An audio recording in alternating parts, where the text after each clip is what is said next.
Hello everyone, myself Ruchi Patel, working as an assistant professor at LJ College of Physiotherapy. Today I am going to take second year topic that is ankle complex. And in the ankle complex, we are going to learn about the various movements which are present around the ankle joint or ankle complex. Along with that, the brief idea related to the tarsals bone, or we can say the identification of the joints and the bones of the foot region, and along with that we'll discuss about the talocrural joint. So let's start with the presentation. Same like in the upper extremity, for the lower extremity we have tarsal bone, we have metatarsal bone, and we have phalanges. In the upper extremity we have carpal bone, metacarpal bone, and phalanges. So, which all tarsal bones are present?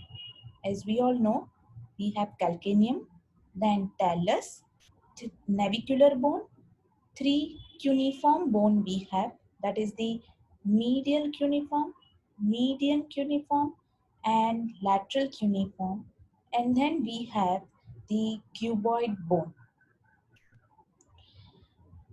And we have metatarsals, that is mainly five metatarsals we have, and we have phalanges.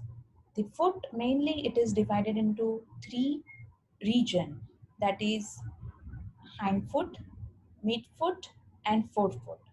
Hind foot covers the calcaneum and talus area, midfoot covers the tarsals bone, and forefoot covers the metatarsals and phalanges. Okay, so here you all can see all the structures in a very nice way. We have calcaneum, then talus. Again, talus has its head, neck, and trochlea, which has a articulation with the talocrural joint. Along with that, we have navicular bone.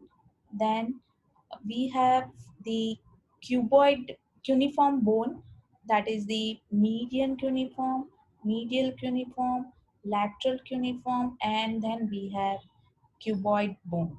Okay, then you all can see here the base part of the metatarsals.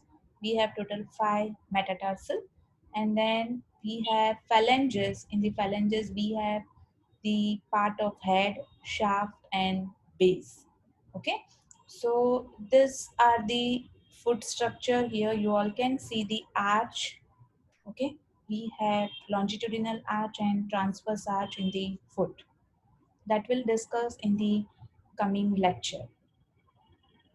So which all joints are present in the ankle complex? So as we all know, talocrural joint, that is the trochlea of the talus, that will get articulates with the distal part of the tibia and fibula. Then we have subtalar joint. This joint it is present between the talus and calcaneum. The articulating surfaces of the talus, that is three articulating surfaces of the talus, will get attached or will get connect with the calcaneum.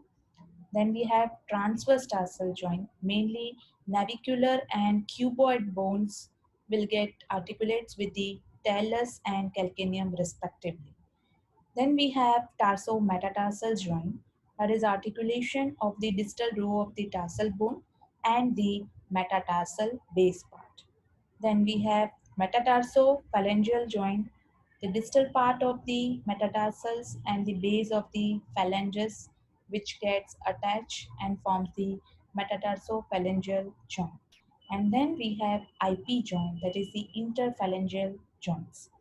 Okay, so this proximal joints and distal joints are present in the foot. The proximal joints we can say that is the talocrural joint, subtalar joint, and transverse tarsal joint. Whereas the distal joints are tarso-metatarsal joint, metatarsophalangeal joint, and interphalangeal joints. So we'll see about the few movements which are present into the ankle complex. We have dorsiflexion, plantar flexion. So how we describe the dorsiflexion? So here in this figure, you all can see that dorsiflexion, in which the dorsal part of the foot, or we can say the top of the foot, will move in the upward direction or just anterior to the tibia. Whereas in the case of plantar flexion, the dorsal part of the foot will move in the downward direction. Okay, so dorsiflexion, which is describes the motion of the bringing the top of the foot towards the anterior aspect of the tibia, whereas in the plantar flexion, the top of the foot is moving in the downward direction. This motion is mainly we use whenever we drive the car. Uh, the one will push the down on the accelerator of the car. Okay. Then we have inversion and eversion motion. The inversion and eversion motion mainly occurs in the frontal plane and about the anterior posterior axis. Whereas in the case of dorsiflexion and plantar flexion, as we all know, it occurs into the sagittal plane and frontal axis. So inversion, that turns a point where the uh, plantar aspect of the foot moves towards the midline, whereas the eversion is the point at which the plantar aspect of the foot is moved laterally, or we can say away from the midline. So here you all can see this foot is moving away from the midline, that is eversion, and this foot is moving closer to the midline, that is inversion motion. Okay, so next the motions are the abduction and adduction. ABD, abduction, that is the motion in which the anterior aspect of the foot moves, that is moves away from the midline. Okay, and ADD, adduction, that is the anterior surface of the foot is moving towards the midline. Okay, as we all know, for the abduction and adduction, the adduction is the moving towards the midline. Adduction means moving away from the midline. Then we have pronation and supination motion. This pronation and supination motion, it's a combination of the motion. So whenever we talk about the pronation, it's a combined movement of eversion, abduction, and dorsiflexion. So these all the movements we have seen, right? Eversion, abduction, and dorsiflexion. Whereas supination is the motion or is the combination of inversion, adduction, and plantar flexion. Okay. So here dorsiflexion and plantar flexion you all can see. In the second figure, inversion and eversion you all can see. So these are the axis for the motion of ankle joint. So when we talk about the talocrural joint, it is commonly called as the ankle joint, and it is created by the articulation between the trochlea of the talus and the concavity which is formed by the distal tibia and fibula. So concave part of this joint, it is refers to as a mortise because it is resembles to the mortise joints used by the carpenter. So here you all can see this is the distal part of the tibia and fibula which forms the concave surface, and the talus which forms the convex surface, and this dotted line, it's suggesting the mortise. Okay, so this is the joint which is called as the ankle joint, or we can say talocrural joint.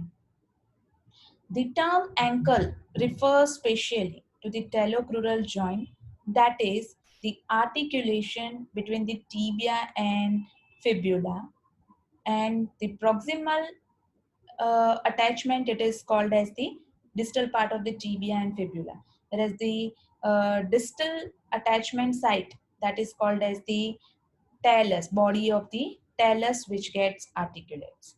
So the capsules and ligaments, the there is a very thin capsules and especially it is very weak anteriorly and posteriorly. So along with the capsules, we require the other structures to support the ankle joint. So we have ligaments and which supports the ankle joint. We have tibiofibular interosseous ligament. So of course, it will be present between the tibia and fibula.